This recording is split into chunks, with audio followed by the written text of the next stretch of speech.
We are now here in Bogak, Cold Springs.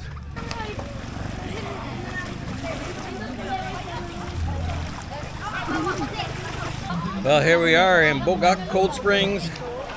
Private big, not too big, pero as Pro would say, refreshing. Okay. So we're going to talk about pros and cons of retirement, or by retirement here in the Philippines.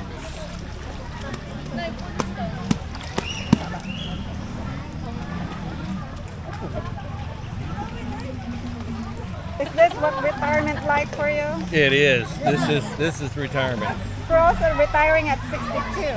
It's basically 12:45 in the afternoon, and I'm here. It doesn't cost much. I can stay here as long as I want. Well, until they close. Retired at 62. I had the option, either 62 or I think it was 67 and a half. And like me and Pearl have talked, you're not promised tomorrow. Every day is a gift. Live in the present. So Pearl and I made the decision for me to retire at 62, which was in 2019. Now being 2025, 6 years later, I'd only been retired for 6 months. I'd been still working for the man? No. The money that I get from retirement, due to the fact that I had a good paying job, allowed me the luxury of having a decent Social Security plus pension that I had from another work that I had.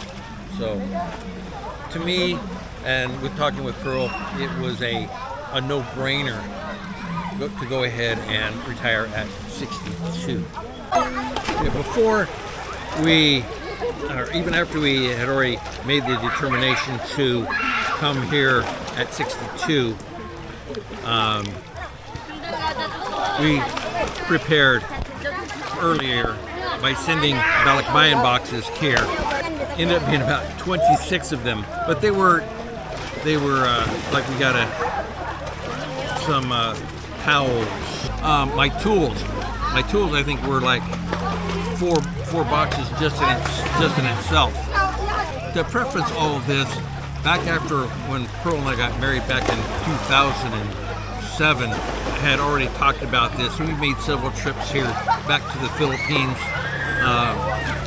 and we had already known it was her desire as well as mine to retire here. So we had that goal and that preference in mind when we did things. Like I said, we didn't go and get buying a house in the U.S.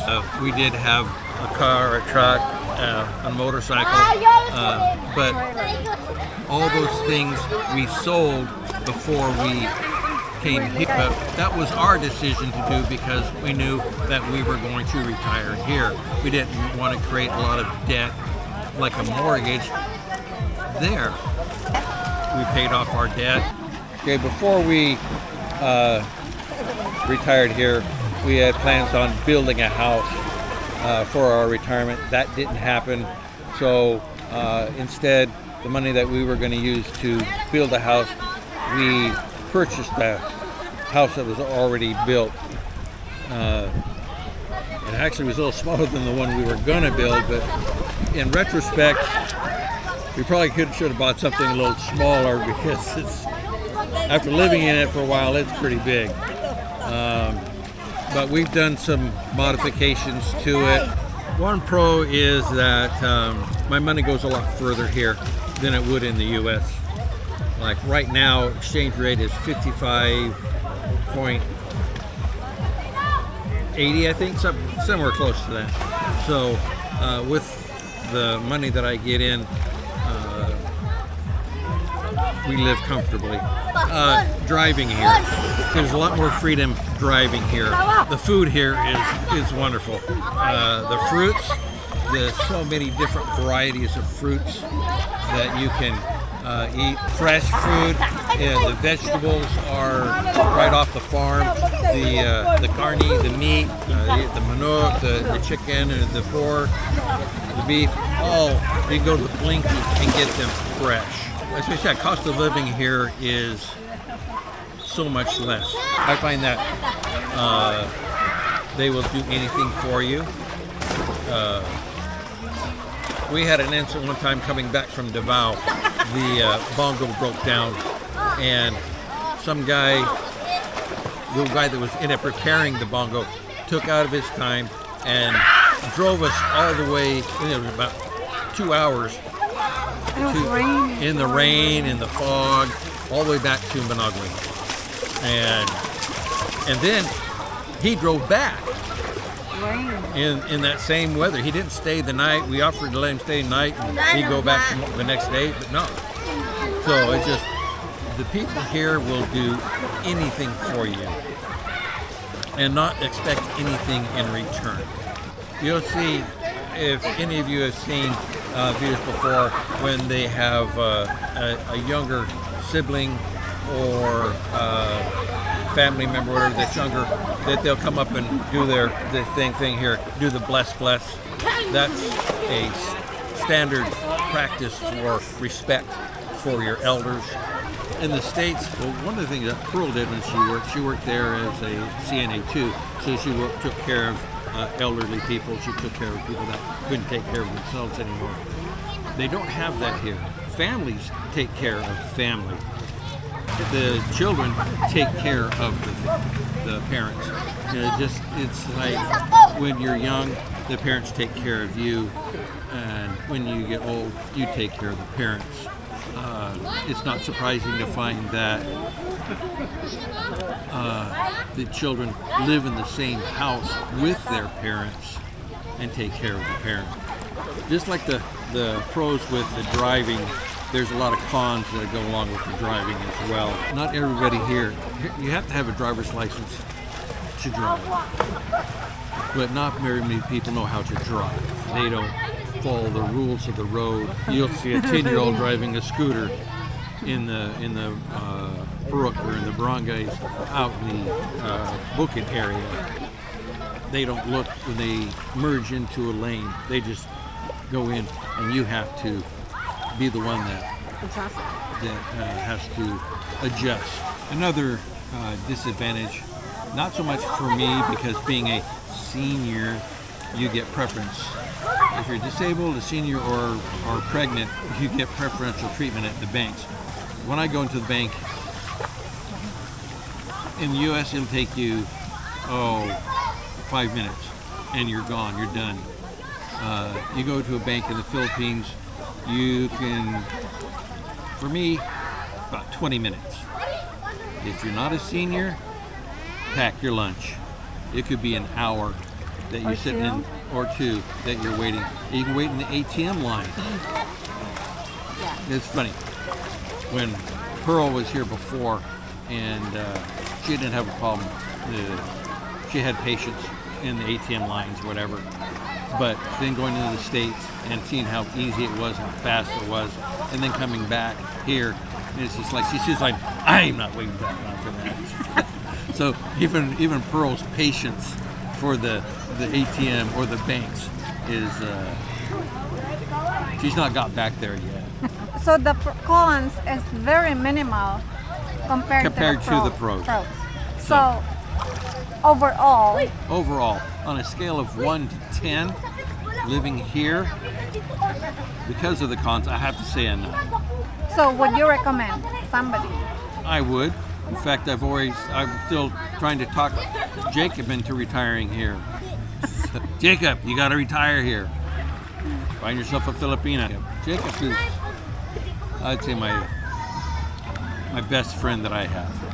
I have some really good close friends, Randy, Jeff, but that's in the States. In the States, but Jacob, I consider like a brother. He came over here and visited here in May of this year.